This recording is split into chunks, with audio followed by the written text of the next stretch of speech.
미중 무역 전쟁이 끝날 수 있을지 기대감을 높이는 소식들이 최근 전해지면서 뉴욕 증시도 연일 상승세입니다.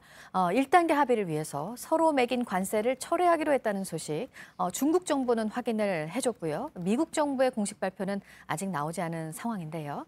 그런데 이 같은 관세 철회 방안에 대해서 미 백악관 내에서 격렬한 반대가 있다는 보도가 또 새로 나왔습니다. 보도 연결해서 알아보도록 하겠습니다. 안태훈 기자, 미국 정부 관리도 관세 철회 합의 이 내용을 확인했다는 보도가 사실 앞서 있었는데 좀 다른 결의 움직임이라고 봐야 할까요? 어떻습니까? 네, 그렇습니다. 로이터 통신이 내부 복수의 소식통을 인용해서 전한 것입니다. 트럼프 행정부 내에 중국에 대한 관세를 철회할 경우에 향후 협상 과정에 불리할 수 있다라는 의견이 있다라는 것입니다. 또 백악관 내부뿐만 아니라 외부 자문 인사들 사이에서도, 그러니까 백악관의 외부 자문위원들입니다. 이 인사들 사이에서도 중국과의 관세 철회 합의에 대한 반대가 있다라고 지적했습니다.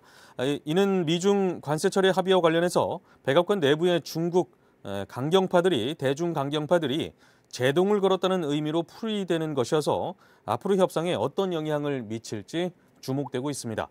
앞서 중국 상무부는 현지 시간으로 7일 정례 브리핑에서 미중 양측은 단계적으로 고율 관세를 취소하기로 동의했다고 밝혔습니다.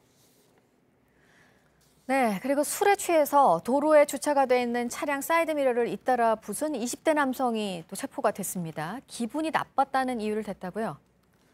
네, 그렇습니다. 부산 진경찰서는 24살 A씨를 현행범으로 체포해 조사하고 있다라고 밝혔습니다.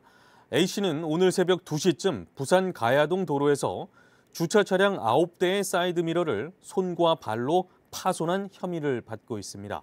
A씨는 도로에 차가 세워져 있어서 기분이 나빠 그랬다라고 진술한 것으로 전해졌습니다.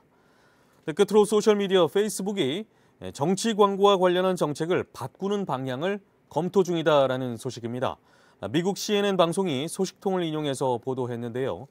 정치 광고에 누가 광고료를 지불했는지 등에 대한 정보를 더 제공하는 방안이 논의 중인 것으로 알려졌습니다. 다만 검토 대상에 정치 광고에 대해서는 사실관계 확인을 하지 않겠다는 방침은 담기지 않을 것으로 보인다라고 CNN은 전했습니다.